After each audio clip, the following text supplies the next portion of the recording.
First of all, you have to go to the Functions tab by clicking on this button right here. And here you'll see the Interaction tab, and here are currently 4 plugins available. So let's discuss them one by one. The first one is Random Cursor Movement, which basically means a mouse cursor will be injected to the web page that will move around. And you can enable it because it is very beneficial. You can also configure its setting by clicking on the Setting button. The mouse move frequency means how often the mouse moves, and mouse movement area means how large the distance it covers, so I'll increase it. And duration factor means what is the duration between the mouse movement. So it is set to default 0.5, which is good. And I'll be not discussing in detail of all this. The default settings are always good, but you can also configure it if you want. You can experiment around according to your needs. You can either show or hide the mouse indicator also. And then we have the random text selection option. This means it selects randomly text on the web page and chooses random text and selects it.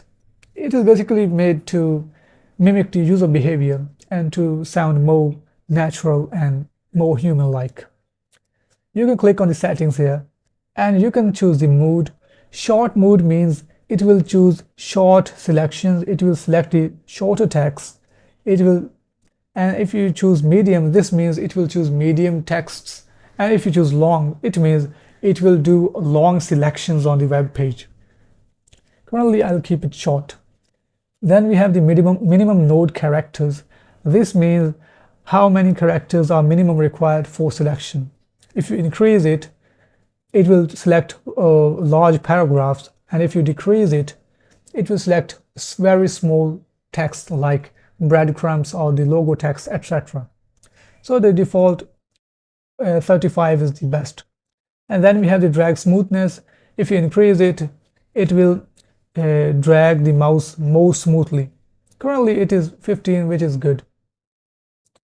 Then we have the random mouse clicks option. If you enable this, it will either left, right, or double click randomly at any point on the web page. This is also made to mimic the user behavior. Then we have the enable scrolling option. This is self-explanatory. Here you can configure the scrolling on the web page that has been performed. You can configure the settings, the minimum distance and the maximum distance the scrolling covers, and you can set the delay if you choose 1:1, which means there will be shorter delay between scrolls. So 1:2 is more natural. You can also choose the scroll down bias. If you make it to 100%, this means it will only scroll down and never scrolls up. If you choose 50, there's a 50-50 chance between scrolling up or down. If you choose 60, this is more ideal and more natural.